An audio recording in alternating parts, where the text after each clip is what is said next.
Shoot it. Go upstairs with her.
Oh, wow.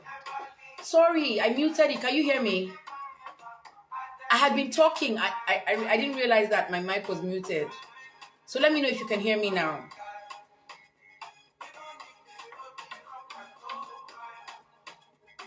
No, no, no, don't rejoin. No, no, no, no, no. My mic was muted. Can you hear me now?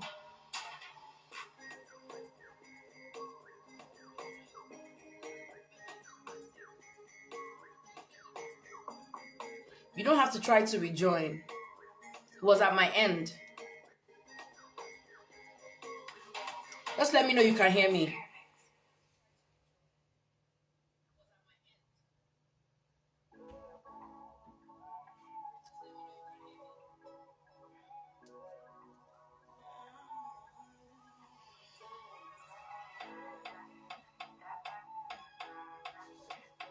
Yes. Okay, great. So, like church, where 2 or 3 are gathered, we're done. How are you doing? Welcome to NaviWork, your guide to navigating the work environment, fresh out of school or transitioning from one organization to another one. We know that it can be challenging to navigate the waters of a new environment. I personally have been there. I've done that and I've worn the t-shirt. So that's why we do this so we can take all your questions. And it's interesting that once we publicized, I had some very interesting questions about dress code. I'm also particularly excited about the guests that we're going to have this month at the end of the month. It's important that we talk about dress code because this is last month in the transfer window. So people are going to be moving from one office to another office in this period. So they're going to be settling into new organizations at any level, middle management, entry level. This is typically when it happens from January to March. So we try our best to make sure that's why we thought that, let's discuss this important aspect of getting into a new office. Very, very, very important aspect. So I'm going to read a bit from the book, my best-selling book, Body Up. Roshan knows why I'm doing this because she has told me all the scribbles. But that's how you know I have children, because they scribble everywhere, scribbleable. It's also my work tool. So yeah, but don't worry, Roshan. I will get the one that I can put up that will not embarrass you. Yeah, so I'm going to read from a chapter in the book, and then I'll talk about the dress code, and I will also to answer the question that somebody sent to me whilst we anticipate and look forward to our guests for this month. So, dress code. A dress code, give me a second, let me see how long it is and whether I'll just read the whole thing. Okay. A dress code is the set of standards that companies develop to provide their employees with guidance about what is appropriate to wear to work. Dress codes can range from formal to business casual to casual, depending on the needs of the individual workplace and the customers it serves. How to dress is very subjective. Everyone has their own idea about what is appropriate. So, a dress code is the way a company communicates expectations for appropriate work attire. An employer may use the code to ensure its employees exude the image the company wants to convey. Companies where employees interact regularly with customers or clients may choose a more formal workplace dress code to reflect a higher level of professionalism and integrity. Some of these workplaces may include law offices. I worked in a law office, financial consulting firms. I did that as well. Banks. I worked in an investment bank and other large businesses. As our world becomes more attuned to working from home, even these kinds of organizations are relaxing their dress codes. For example, when visiting a law firm recently, I noticed employees were dressed in comfortable business casual attire, but most of them had jackets hanging on their office doors. Anytime an unexpected client interaction would arise, the person will be prepared with a jacket. That's smart, isn't it? Tech firms and startups generally favor casual dressing. Employees in these settings, employees in these settings um, often wear casual clothing that one might wear to watch a sporting event or to go and do grocery shopping. However, when 60% of your company's employees are millennials who demand more casual outfits, employers who want to remain competitive in recruiting offer casual dressing as a perk. So yeah, even companies that were very stern before, they now offer casual dressing. Why? Because they want to retain the best talent. They want to retain millennial talent. They want the younger generation to come and work for them. So what do? Um, they allow for casual dressing. They allow for smart casual. Um, they allow for people to generally come casual, and the reason is, they want to remain competitive. They want to remain a desirable place of business. um so yeah, that deals with that. Employees typically are the face of the company. That's why employers are very particular. If you are the face of the company, you want people to know that, oh, this is how we look. I remember once when I worked in an investment bank and I went for a meeting in a very big corporate international bank, and one of my bosses called me and said, look, the guy was asking, are you people trained to walk, talk, and dress a certain way that all of you sound alike? This person was in our office the other day. um well, yeah, some people like casual dressing to work, but this person made this comment about how this person was in our office the other day and she just looked like you or sounded like you. It's as if they tell you people how to look, what to wear, but every organization has the image they want to project. The investment banks, for instance, the investment bank where I worked, we didn't do checkered shirts. We did plain white or light blue or pinstripe. There was an image we were exuding, and everybody that worked there, it just seemed like we looked the same. Now I know that some other organizations, tech firms, more young, that have a younger um, younger demography in their organization, you find that, oh, they're more into smart casual. You wear your pair of jeans, a t-shirt, and a blazer. You wear a nice dress, throw a blazer on it. The last time the body stylist was here, she told us how you can make a casual dress look phenomenal just by throwing on a blazer, which was, very interesting. Something that is very simple, just throw on a blazer and it becomes an executive looking outfit. And she told us that much. So yeah, some people that have been working from home, they don't just favor casual, they would like to go to work in their PJs, you know. But as organizations evolve, as the way of doing business evolves, we will find that people begin to dress a certain way to accommodate what the organization favors or what the clientele favors. So, for instance, if you are going for a meeting with a tech, they call them tech bros now. You're going for a meeting with a tech, you are going to meet a tech bro. The chances are you will dress so that he knows that you know what's up, you know what's going on, and you're not an oldie. I remember there was a meme about one Nigerian entrepreneur, but can't even call him entrepreneur. He's a Nigerian entrepreneur. He's also one of the richest men in Nigeria. He has a foundation, and he was going to meet a very young, either a tech bro or a musician. He dressed like the tech bro or the millennial. The millennial tried to dress like him.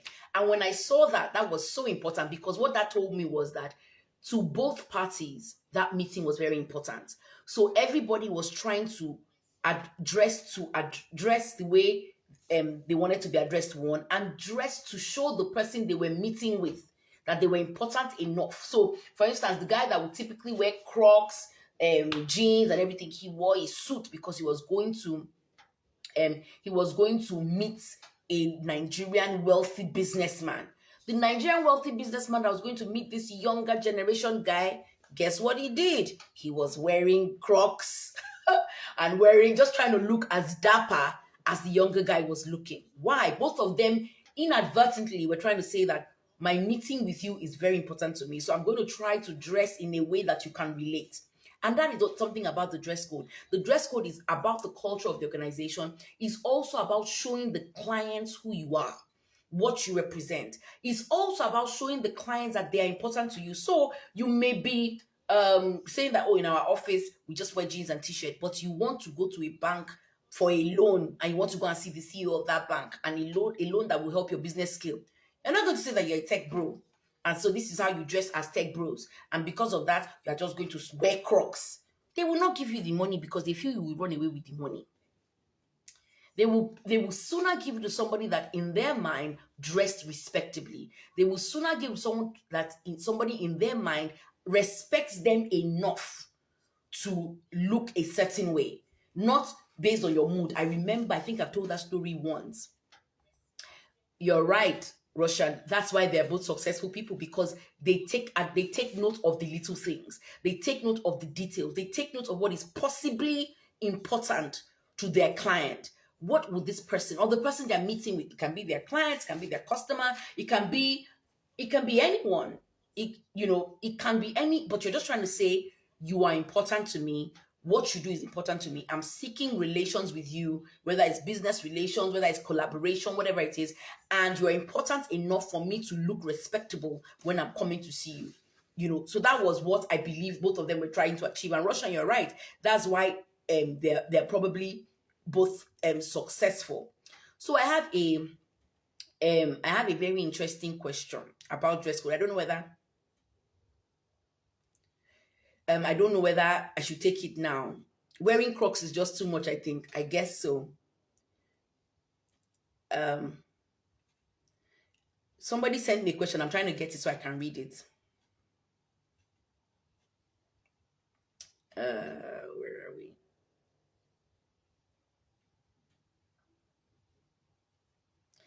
Somebody said, "Is it okay?"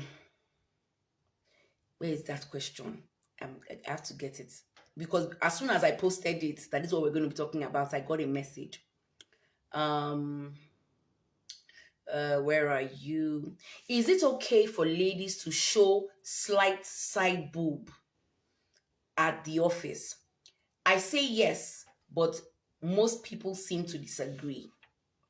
Ah, is it okay for ladies to show slight side boob? I don't think it is okay for anybody to show any part of their boobs, whether it's the side, whether it's the top, whether it's under, whether it's the outfit that is so tight that is squeezing everything. None of it is okay. None of it is acceptable. That's my answer. But you know what? We have guests that are coming. Next week, and we're going to ask them all these very, very interesting questions. And some people want to know: is it okay for ladies to show slight side boob? If my simple answer, Russian, you say no, but that's what they asked me as soon as I posted that, because sometimes people feel like, oh, they need to look sexy, don't look boring. Please keep your sexy in the house. Keep your sexy in the house. It's not in the house that you want to, it's not in the office that you want to show slight side boob. That's the question I got. So it's really something that somebody actually asked me. Is it okay for ladies to show slight side boob? The person even said, I think it's okay, but some people disagree. What do we think? All these questions, please, let's keep it, because when we have our guests at the end of the month, it is very, very important that we ask them these questions. So, Roshan, we're going to start compiling the questions that people are asking us. I'm giving my own opinion, but our guests will soon start showing their profiles and talking about them at length, so that you know who they are. They can tell us whether they think differently. They can tell us whether I'm an old woman and I'm a bit too old-fashioned, and I'm not knowing what people are doing now. People are now showing side boob is okay. Favor the etiquette diva is here. Maybe she should tell us what she thinks, whether it's okay for people to show slight side boob when they're dressing to work. Please, is that etiquette? Because that's one of the questions we got. I don't think I have any other questions, but that was one of the questions that I got as soon as the post went out.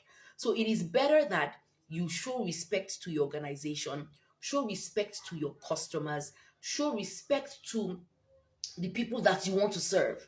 And the way you look tells them that. I was about to tell a story about when I went to see a client. I went to see a client and I probably was having a bad day. So I wasn't wearing any makeup.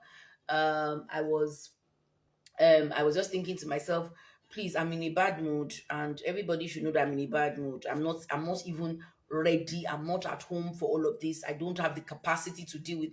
And as soon as I got there, she said, never come to my office to meet with me without wearing any makeup. It shows that you respect me and that you value my business. Needless to say, that was the last time I went to her office. She was not interested in what I was dealing with. That's not her business. And to be honest, it doesn't have to be her business.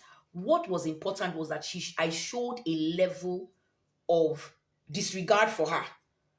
And that was, and I didn't mean that, but that was what my lack of makeup suggested. It suggested a lack of preparation for the meeting. It suggested a lackadaisical attitude towards her business. And she was thinking, if my business is important to you, the least you can do is at least look the part when you're coming to see me.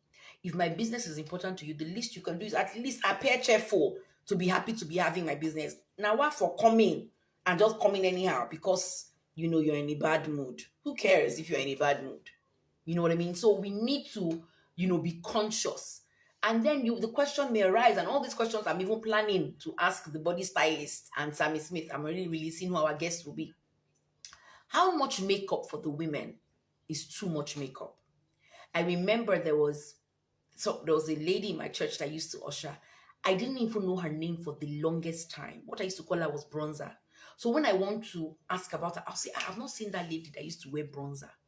Because every time I'm walking into church and she's ushering, very pleasant, very smiley, I was just often distracted by her bronzer. The bronzer was in my face. And then one day, I saw her without any makeup and I thought, oh my goodness, is this what you look like without makeup? You're so beautiful. I can actually now see your face. All I used to see before was the bronzer.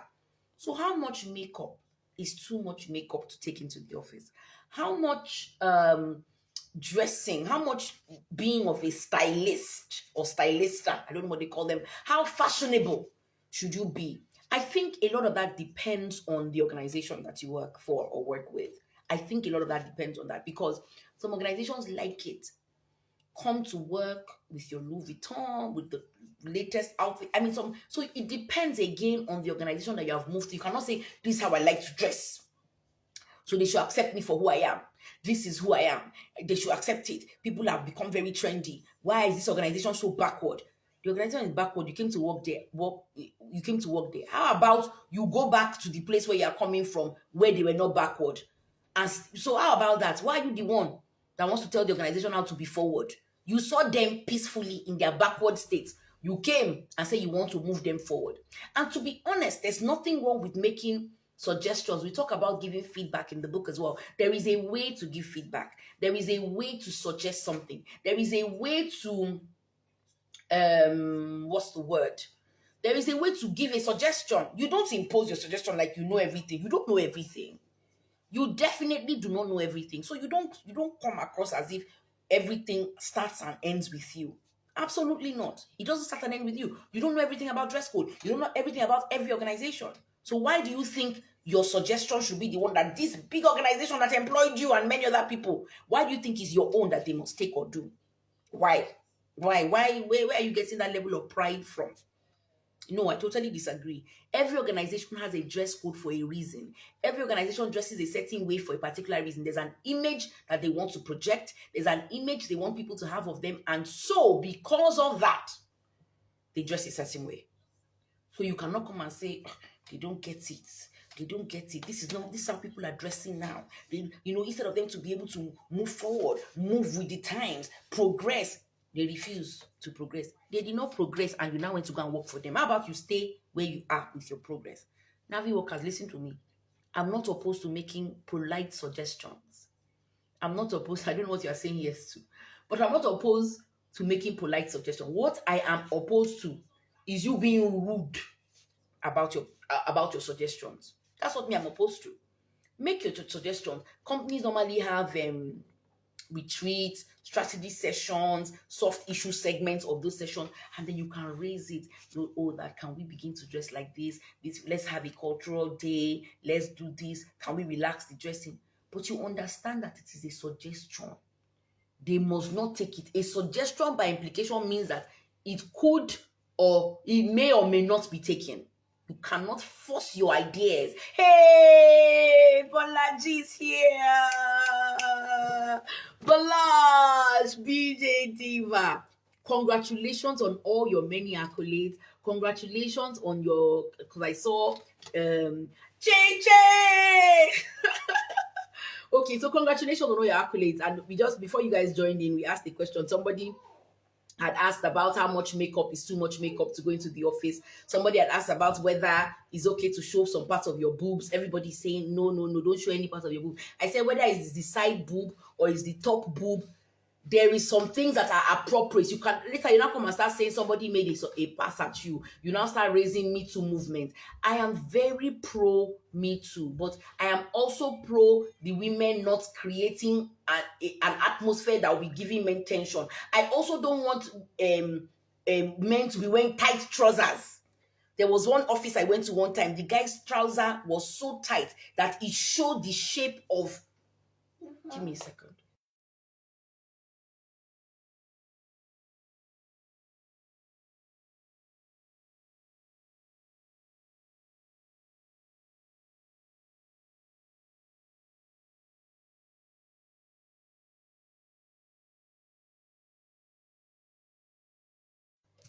Yeah, sorry about that. I know that people were waiting for this gist. And in that office, the guy's trouser was so tight that it showed the shape of his manhood leaning on his left. See, to tell you how traumatized I was, on his left thigh. And I'm thinking, dude, if it was a woman that showed her boobs now, you'd be saying that's why you people want to touch women. Want to. How about you too? You now wear trousers or wear boxers that we hold the thing together. You wear boxers that will hold the thing together and not necessarily be distracting all and sundry. I'm telling you, this is what I saw it with my own eyes. Nobody told me. So whilst men have appropriate clothing, women too have appropriate clothing. Whilst men have what is inappropriate, women too have what can be considered as inappropriate. So can we just try to respect? I don't want to talk about it too much. This is an intro because we're going to have, I plan to do only 30 minutes. So I have 4 more minutes. So this is an intro. Because when the body stylist and Sammy Smith, they come, they will tell us what we can do and what we cannot do. But we have to normalize being civil in the office. If you want to get your sexy on, there's room for that. There's a place for that. It's not necessarily in the office. And please, it's not in the office that you want to show side boob or be showing us wearing trousers that are so tight that you are distracting all the women. Then later, if it's a boss and the woman starts making passes at you as a male staff, you say, all these women, I cannot just even dress okay. Why is that my female boss making passes at me? Because, sir, you showed her an angle that she was not planning to see. So how about you adjust your trousers next time or buy boxers? In fact, let me not address the men. I will wait for Sammy Smith to come and do that for me. I will allow the body stylist to come and tell the women how to dress. But your dressing speaks a lot about who you are. It speaks a lot about the organization that you work for. It speaks a lot about how much you value the person you're going to meet with when you dress the way you do. My mother used to tell me, you dress the way you want to be addressed. And I never forgot it. I don't think that I was the best dressed at any point, but I used to try. I used to try. And that's what everybody's asking you. That's what everybody's asking for. At least try. The least you can do is try to show the organization that you are happy that they are paying your salary and all of that. The least you can do is try. Don't come with utter disregard for the organization. That would be totally unfair. So please, I'm wrapping up now.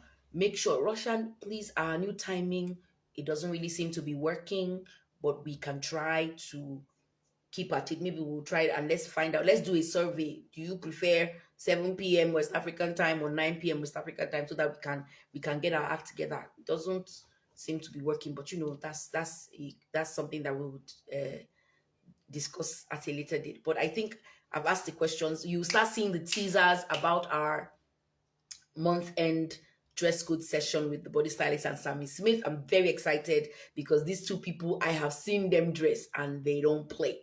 We want them to give us styling tips. We want them to tell us how to look. We want them to tell us what we're getting right and what we're not getting right. And it's a session that I am totally looking forward to. And so what about a job? So we have a question. Let's take the question.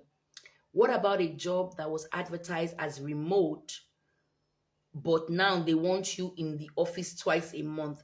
How can I get out of that, ma? Please, ma. Oh, okay. Okay, so I understand that, even jobs that that say they're fully remote, things change and times change. The truth is, the one sure way is first of all have a conversation with human resources, and please listen to the steps.